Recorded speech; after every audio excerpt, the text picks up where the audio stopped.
আমি এখানে আওয়ামী লীগ বুঝি না, বিএনপি বুঝি না, জামাত ইসলাম বুঝি না। একটা কথা আমাদেরকে মানতে হবে, আপনি কে এমপির মেয়ে, কোন মন্ত্রীর মেয়ে, কোন এমপির মা, কোন মন্ত্রীর মা, কবরে একমাত্র পরিচয় চলবে আমরা আল্লাহর গোলাম। ও নাবিনা শাফিনা মাওলানা মুহাম্মদ, নামাজ পড়ো, কোরআনে পড়ো, রোজা রাখো রমজানে, নামাজ পড়ো, কোরআনে পড়ো, রোজা রাখো রমজানে, মাগো পবিত্রতা রক্ষা করো, দরজা খোলো জান্নাতের, আল্লাহুম্মা সাল্লি আলা মুহাম্মাদ নাবিয়িনা মাওলানা মুহাম্মদ সাল্লাল্লাহু আলাইহি ওয়াসাল্লাম। আমার মা বোনরা খেয়াল করেন, লক্ষ্য করতে হবে, আল্লাহ রাব্বুল আলামিন পাথরকে ডেকে বলছেন, পাথর লাউ আনজালনা হাযাল কুরআনা আলা জাবালিল। আমার মা বোনরা আপনারা কি বলতে পারেন জাবালিল মানে কি? জাবালিল মানে পাহাড় নামে উল্লেখ করে নাই। জাবালিল শব্দের অর্থ মানে শক্ত, জাবালিল মানে শক্ত। আমার আল্লাহ ডেকে বলেছেন, পাথর রে, এই কোরআনটা যদি আসমানে রাখি, আসমান কাগজের টুকরার মতো ছিন্ন ভিন্ন হয়ে যাবে। জমিনের মধ্যে যদি রেখে দিই, জমিন দেবে নীল দরিয়া হয়ে যাবে। পাথর রে, তুই বড় শক্ত, এই জন্য তোর মধ্যে আমার এই কোরআনটা রেখে দিব।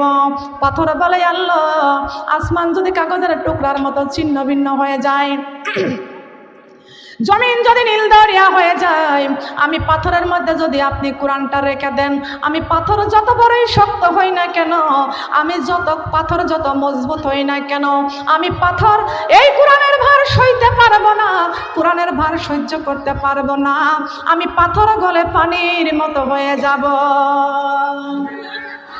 আমি পাথর গলে পানির মতো হয়ে যাব। ও আমার মা বোনরা, আপনারা এখানে প্রশ্ন করতে পারেন, কোরআনটা মুসলমানদের সর্বশ্রেষ্ঠ দলিল হলো আল্লাহর কোরআন, তবে কেন এই পাথর আল্লাহ আসমানে, এই কোরআন আল্লাহ আসমানে রাখে নাই, জমিনে রাখে নাই, পাথরের মধ্যে রাখে নাই? রাখছেন? মা বোনরা খেয়াল করতে হবে, এই কোরআন আসমানে রাখে নাই, জমিনে রাখে নাই, পাথরে রাখে নাই, তবে আমাদেরকে বুঝতে হবে এই কোরআন এমন একটা জায়গায় রেখেছেন, এই কোরআন এমন একটা জায়গায় রেখে দিয়েছেন, সেই জায়গার নাম আল্লাহ কোরআনেই ঘোষণা করে দিয়েছেন, আলা বিজিকিরিল্লাহি তাতমাইন্নুল কুলুব, আলা বিজিকিরিল্লাহি তাতমাইন্নুল কুলুব। উত্তম জিকির হলো কোরআন তেলাওয়াত, উত্তম জিকির হলো কোরআন তেলাওয়াত। কোরআনের একটি নাম হলো জিকির, একটি নাম কি? কথা বলেন। কোরআনের নাম হলো জিকির। এই জিকিরটা আল্লাহ আসমানে রাখে নাই, জমিনের মধ্যে রাখে নাই, পাথরের মধ্যে রাখে নাই। আল্লাহ বলেছেন, আলা বিজিকিরিল্লাহি তাতমাইন্নুল কুলুব, আল্লাহ মুমিনের কলবের মধ্যে আমার আল্লাহ কোরআন রেখে দিয়েছেন। তাহলে মানুষের মুমিনের কলবের দাম বেশি না কম? কথা বলেন। মুমিনের কলবের দাম বেশি না কম? শক্তি বেশি না কম? আসমানের চাইতে, জমিনের চাইতে, পাথরের চাইতে আল্লাহ মুমিনের কলবটা আল্লাহ অনেক শক্তিশালী করে দিয়েছেন। বলেন সুবহানাল্লাহ। সেই ইমানের শক্তি আমাদের দরকার আছে কি আছে না? আছে। তো ওইখান থেকে দৌড় মারলেন কে? বলেন। এখন বলতেছেন, ভালো জায়গাটা ছেড়ে দিয়ে এখানে এসে বসছেন না? সবাই দৌড় মারে নাই, আমি দেখেছি, সবাই যায় নাই। এখানে আপনার দিনাজপুর বর্ডার এলাকা, বীরগঞ্জ, বীরগঞ্জের মুসলমানের মা বোনেরা তো বীরের মতো হবে, হ্যাঁ হবেন আপনারা বীরের মতো। বীর মানে কি? শক্তিশালী বীর। কথা বলেন ঠিক কি না? এই কি বীরের পরিচয় দিচ্ছেন আপনারা? হ্যাঁ, আমি চলে গেলাম না, আপনারা চলে গেলেন কেন? আমি তো এতটুকু ভয় পাইনি। খেয়াল করেন মা বোনেরা, আসমানের চাইতে, জমিনের চাইতে, পাথরের চাইতে মুমিনের কলবের দাম বেশি না কম? কথা বলেন। কোরআনকে প্রশ্ন করা হয়েছে, কোরআন তোমার বাড়ি কোথায়? কোরআন সুন্দর করে উত্তর দিয়েছেন না, বাল হুম কুরআনুম মাজিদুন ফি লাওহিম মাহফুজ। আল্লাহু আকবার। কোরআন বলেছেন আমি কোরআনের বাড়ির লৌহে মাহফুজে। কোরআন রে তুমি কবে এসেছ? কোরআন সুন্দর করে ঘোষণা করে দিয়েছেন, ইন্না আনজালনাহু ফি লাইলাতিল কদর। আল্লাহু আকবার। কোরআন বলেছেন আমি কোরআন লাইলাতুল কদরে এসেছি। কোরআন রে তুমি লাইলাতুল কদরে এসেছো, তুমি কাদের জন্য এসেছো? কাদের জন্য এসেছো কোরআন তুমি বলে দাও। কোরআন সুন্দর করে ঘোষণা করে দিয়েছেন, ওয়া নুনাজ্জিলু মিনাল কুরআনি মা হুয়া শিফাউ ওয়া রাহমাতুল লিল মুমিনিন। আল্লাহু আকবার। এটা কার কথা? বলেন কিসের কথা? কোরআনের কথা। কোরআনের মধ্যে কোনো ভুল আছে? কোনো ভেজাল আছে? কোনো সন্দেহ আছে? এই কোরআন বুকে করে আমরা থাকতে চাই তো? বলেন আল্লাহ কয়জন? সবাই মিলে বলেন আল্লাহ কয়জন? আমাদের কোরআন কয়টা? আমাদের শাফায়াতের কান্ডারি নবীজি কয়জন? আমাদের রুহু কয়টা? আমাদের রুহু কয়টা? আমি আপনাদের কাছে বলতে চাই, আমার আল্লাহ কয়জন? আল্লাহকে দেখেছি, আমার শাফায়াতের কান্ডারি নবীজিকে দেখেছি, রুহুটাকে দেখেছি, কোরআন দেখেছি। কারা কারা দেখেছেন? এই কোরআন কারা কারা দেখেছেন? আমরা সবাই কোরআন দেখেছি, আমরা সবাই কোরআন চিনি, কোরআন দেখি, কিন্তু কোরআনের আইন বলেন বলেন কোরআনের আইন মানি না। আল্লাহ রাব্বুল আলামিন কোরআনে কারীমের মধ্যে বললেন, ইয়া আইয়ুহাল্লাযীনা আমানু হাল আদুল্লুকুম আলা তিজারাতিন তুনজিকুম মিন আযাবিন আলীম তুমিনুনা বিল্লাহি ওয়া রাসূলিহি ওয়া তুজাহিদুনা ফি সাবিলিল্লাহি বিআমওয়ালিকুম ওয়া আনফুসিকুম যালিকুম খায়রুল লাকুম ইন কুনতুম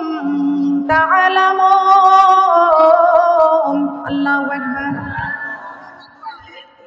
মা বোনরা খেয়াল করে শুনেন, আল্লাহ রাব্বুল আলামিন কোরআনে কারীমের মধ্যে সূরা সফ থেকে আমি 12 নম্বর আয়াত পর্যন্ত তেলাওয়াত করলাম। খেয়াল করেন, লক্ষ্য করেন, সূরা সফ 10 থেকে 12 নম্বর আয়াত পর্যন্ত তেলাওয়াত করলাম। আল্লাহ ঘোষণা করেছেন, ইয়া আইয়ুহাল্লাযীনা আমানু, হে ঈমানদারেরা। কার কথা? বলেন কার কথা? কিসের কথা? ইয়া আইয়ুহাল্লাযীনা আমানু, হে ঈমানদারেরা, হাল আদুল্লুকুম, এমন একটা ব্যবসার কথাকে তোমাদের ঘোষণা করে দিব না, যেই ব্যবসা তোমাদের কঠিন জাহান্নামের রাস্তা থেকে ডেকে ডেকে জান্নাতের রাস্তায় নিয়ে আসবে। কথা বলেন সুবহানাল্লাহ। ওয়া তুজাহিদুনা ফি সাবিলিল্লাহ, ওয়া তুজাহিদুনা ফি সাবিলিল্লাহ, তোমাদের জান দিয়েছি আমি আল্লাহ, মাল দিয়েছি আমি আল্লাহ, এই দুইটা আমি আল্লাহর রাস্তায় অতিবাহিত করতে হবে। বলেন সুবহানাল্লাহ। আল্লাহ রাব্বুল আলামিন ফেরেশতাকে ডাক দেয়া বলতেছেন, ও ফেরেশতা, তোমরা জিদ্দায় যাও, এক মুষ্টি মাটি নিয়ে আসো। আল্লাহর ফেরেশতা ডেকে বলেন, আল্লাহ জিদ্দার মাটি দিয়ে আপনি কি করবেন? আল্লাহ বলেছেন, ওয়ালা কাদ কাররামনা বানি আদম। আল্লাহু আকবার। ওয়ালা কাদ কাররামনা বানি আদম। আল্লাহ বলেছেন, ফেরেশতা আমি আমার সম্মানিত আদমকে বানাবো। আল্লাহর ফেরেশতা বলেন, আল্লাহ কেন আপনি আদমকে বানাবেন? আল্লাহ বলেছেন, ইল্লা লিয়াবুদুন, আমার ইবাদতের জন্য। বলেন সুবহানাল্লাহ। কিসের জন্য? আমার ইবাদতের জন্য। সবাই বলেন সুবহানাল্লাহ। আল্লাহর ফেরেশতা ডেকে বলেন, আল্লাহ আপনার এই আদম জাত আপনি সৃষ্টি করবেন না, আপনার জিকির করার জন্য আমরা হাজার হাজার ফেরেশতা যথেষ্ট। আমরা আপনার জিকির করব, আমরা আপনার স্মরণ করব। আয় আল্লাহ আপনি আদমকে সৃষ্টি করবেন না। আল্লাহ বলেছেন কেন আদমকে সৃষ্টি করব না? আল্লাহর ফেরেশতা বলে আল্লাহ এই আদম জাত দুনিয়াতে যাই আপনার আইন মানবে না, আপনার আইনকে শৃঙ্খলা করবে, আপনার আইন মানবে না, আপনার আইন শৃঙ্খলা করবে, ওরা দুনিয়ায় যাই মারামারি করবে, কাটাকাটি করবে, রক্তপাত করবে, আপনার আইনগুলো শৃঙ্খলা করবে। এই জন্য আদম জাত আপনি বানাবেন না। আমরা সবাই আদম চাই, কথা বলেন ঠিক কিনা? কোরআনের বৈঠক থেকেও তুলে দেয়, কথা বলেন ঠিক কিনা? লক্ষ্য করতে হবে, একটু শুনেও দেখে না, একটু বুঝেও দেখে না এখানে কোন কথা আলোচনা হবে, একটু বোঝেও না, একটু শোনেও না। শোনো তোমরা বসে বসে আমরা কি কই, কি বলি, শুনতে হবে না? শোনার দরকার আছে কিনা? হ্যাঁ, আগে শোনেন আমরা কি বলি, তারপরে বাধা দেন, তারপরে তুলে দেন। অন্যায় কিছু যদি বলি এখানে খেয়াল করতে হবে। কান নিয়ে গেল সিলি, কানে হাত দিয়ে দাঁত দেখে চিলের পিছনে দৌড়াচ্ছে, এরা হলো সেই মুসলমান। কথা বলেন ঠিক কিনা? চিলির পিছনে দৌড়াতে যা সাগরে পড়ে যায়। কি খারাপ বলেছি? তো সাগরে পড়ে যায়, সাগরে ডুব দিয়ে কোন হাত পা নাড়াইতে নাড়াইতে দেখে যে কান কানের জায়গায় ঠিকই আছে। কে বলে আমি সাগরে পড়লাম? কথা বলেন ঠিক কিনা? আমার পরিচয়টা জানে না, আমি কোন পরিবার থেকে এসেছি। ওরা মনে করেছে যে আমাদের ভোট নিতে আসছে। কেন আমি ভোট নিতে আসবো? আমি কি ভোটে দাঁড়াইছি? আমি কি ভোট নিয়ে জান্নাতে যাব? আমি কোরআন নিয়ে জান্নাতে যেতে চাই। কথা বলেন সুবহানাল্লাহ। ভোট আমার ধর্ম না, আমার ধর্ম হলো ইসলাম। আমার ধর্ম কি? ইসলাম। জামাত করলে যে জান্নাতে যাবে তার কোনো মানে আছে? কথা বলেন। আল্লাহ বলেছেন ফাদখুলি ফি ইবাদি ওয়াদখুলি জান্নাতি। আল্লাহ বলেছেন বান্দা তোমার কাছ থাকবে ইবাদত, আমি আল্লাহর কাছ থাকবে জান্নাত। তোমার ইবাদতের বিনিময়ে আমি আল্লাহর কাছ থেকে জান্নাত করে নাও। সবাই বলেন সুবহানাল্লাহ। আস্তে আস্তে আস্তে শব্দ খেয়াল করতে হবে। ফেরেশতা বলে আল্লাহ এরা দুনিয়ায় যাই মারামারি করবে। আস্তে বাবা, আস্তে একটু সরে যান। মারামারি করবে, কাটাকাটি করবে, রক্তপাত করবে, আপনার আইন শৃঙ্খলা করবে। আল্লাহ আপনি এদেরকে বানাবেন না। আল্লাহ বলেছেন হে ফেরেশতা আমি আল্লাহ যা জানি তোমরা তা জানো না। আমি আল্লাহ যা জানি তোমরা তা জানো না। আল্লাহ রাব্বুল আলামিন আমাদের আদি পিতা আদম আলাইহিস সালামকে বানালেন, জান্নাতের মধ্যে রেখে দিলেন। সংক্ষিপ্ত করে কথা বলছি, জান্নাতের মধ্যে রেখে দিলেন। আল্লাহ বলেছেন আদম রে জান্নাতের মধ্যে থাকবা, জান্নাতি খাবার খাইবা, জান্নাতি বিছানা ঘুমাইবা, জান্নাতি ফল খাইবা, জান্নাতি মধু খাইবা, জান্নাতি শরাবান তহুরা খাইবা। ওই গন্ধম ফলের গাছের কাছেও যাইতে পারবা না। মুসলমানদের ঘরে ঘরে যে গন্ধম ফল তৈরি হয়েছে, কথা বলেন ঠিক কিনা? আল্লাহ কেন নিষেধ করলেন আমাদের বুঝতে হবে। কেন নিষেধ করলেন? তার কারণ গন্ধম ফল মুসলমানদের জন্য হারাম। গন্ধম মুসলমানদের জন্য হারাম। বলেন কি? সুদ খাওয়া কি? ঘুষ খাওয়া, জিনা করা, বিউটি পার্লারে যাওয়া, সিরিয়াল দেখা, মেয়েদের জিন্সের প্যান্ট পরা, মেয়েদেরকে শার্ট গায়ে দেওয়া, মেয়েদের বিউটি পার্লারে ভুরু প্লাক করা, বলেন এগুলো করতে পারেন? বলেন বলেন এই শিক্ষার দরকার আছে কিনা? বলেন এই শিক্ষার দরকার হলে শিক্ষা আমাদের জানার দরকার আছে কি? আছে না? আছে কি? এখানে জানতে হবে। শিক্ষা নেবেন কি করে? বাবার সামনে মেয়ে জিন্সের প্যান্ট পরতেছে, বাপও জিন্সের প্যান্ট পরে, মেয়েও জিন্সের প্যান্ট পরে। বাপ বলতেছে আমার মেয়েকে তো আমার মতোই দেখা যাচ্ছে। আল হায়া ওয়া শুবাতু ঈমান। যেই মেয়ে বাবার সামনে জিন্সের প্যান্ট পরে ওর ঈমান নাই। কথা বলেন ঠিক কিনা? অনেক মেয়েরা বাবার সামনে গেঞ্জি গায়ে দিয়ে ঘুরে বেড়ায়, বুকের উপরে উন্না দেয় না। আল হায়া ওয়া শুবাতু ঈমান। যার হায়া শরম নাই তার কোনো ঈমান নাই। আছে নাকি বলেন? যার ঈমান নাই সে কি জান্নাতে যাইতে পারবে? ওখানে সবাই হাত তুলেছেন, আমরা সবাই জান্নাতে যেতে চাই। জান্নাতে যাইতে হলে আল্লাহ কোরআনে কারিমের মধ্যে ঘোষণা করে দিলেন আদম খবরদার খবরদার ওই গন্ধম ফলের গাছের কাছেও যাইতে পারবা না। কিন্তু আব্বাজান আদম আলাইহিস সালামের বিবি হাওয়া এই জান্নাতের মধ্যে গন্ধম ফলের একটা দানা শরবতের মধ্যে করে খাওয়াইছে। আব্বাজান আদম আলাইহিস সালামের পেটে ব্যথা শুরু হয়ে গেছে, পেটের মধ্যে ব্যথা শুরু হয়ে গেছে। আব্বাজান আদম আলাইহিস সালাম টুকরিয়ে টুকরিয়ে কাঁদতেছেন। আমার আল্লাহ বলেছেন, আদম রে জান্নাতের মধ্যে কেন কাঁদতেছ?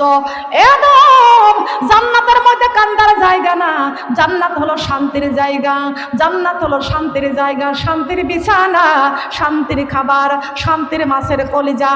এ আদম, তুমি জান্নাতের মধ্যে আরামের সাথে আছো, এই শান্তির জায়গা যা কেন কাঁদতেছ? আব্বাজান আদম আলাইহিস সালাম বলে, আল্লাহ আমার পেটের মধ্যে ব্যথা করতেছে।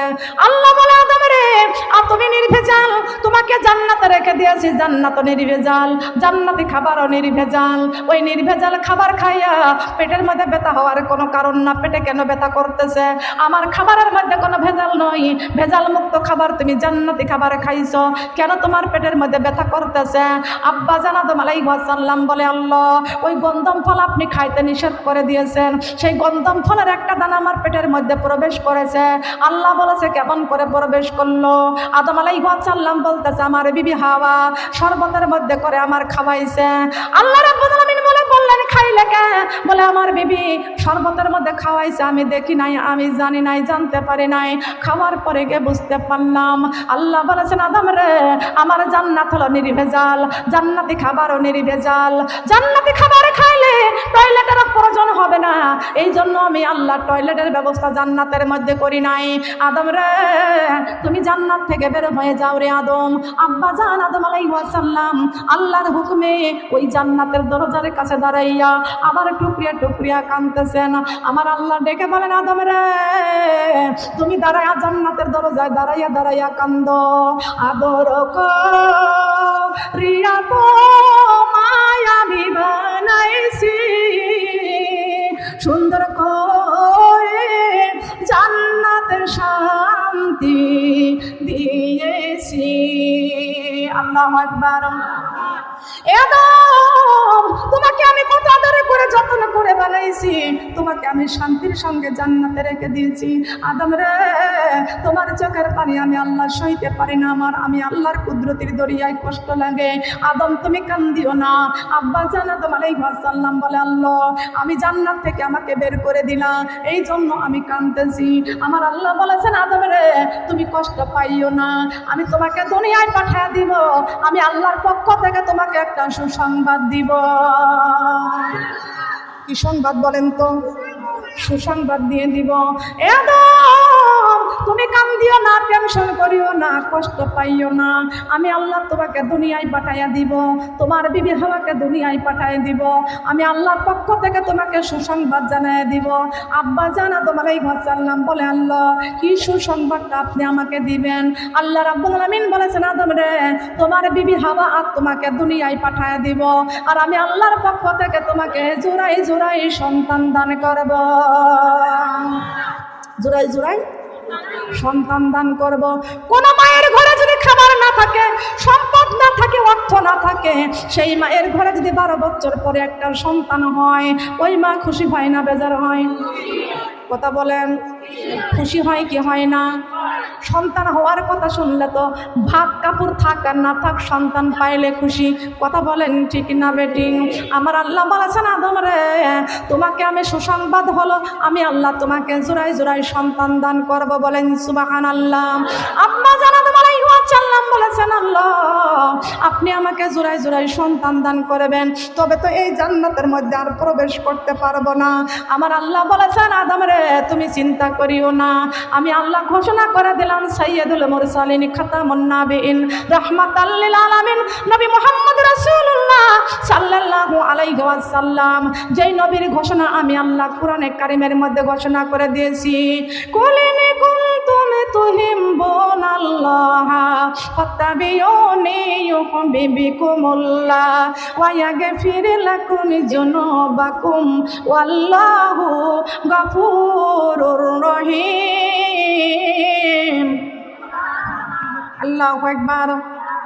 মা বোনটা কষ্ট লাগছে, কষ্ট লাগছে। আদম তুমি আর তোমার সন্তান ও জাহানারা আপা, তোমার স্বামী ডাকে, যাও যাও তাড়াতাড়ি যাও। কোরআনের ডাকে সারা দেওয়া ফরজ, স্বামীর ডাকে সারা দেওয়াও ফরজ। তাড়াতাড়ি। আল্লাহু আল্লাহ আল্লাহু আল্লাহ।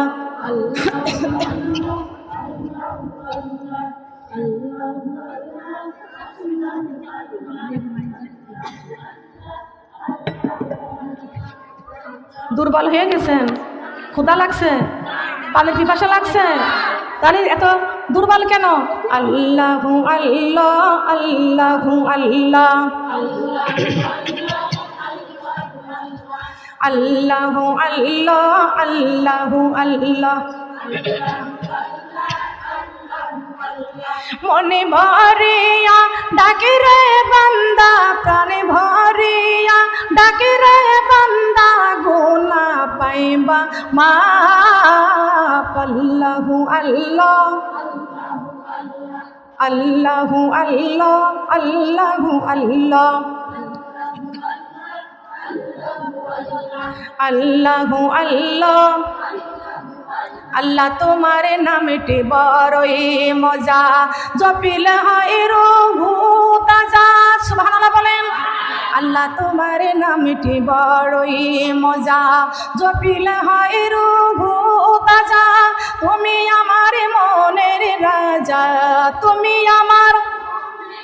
আমাদের মনের রাজাকে, খাদ্যর রাজা, পানির রাজা, রাজার রাজা আল্লাহ। তুমি আমার মনের রাজা, আল্লাহ তুমি আমাদের মনের রাজা। আল্লাহ পৃথিবীর সবচাইতে রাজার রাজা। আল্লাহ রাজি আছি বলেন। পৃথিবীর সব রাজ্য তাকার, বলেন সব রাজ্য তাকার।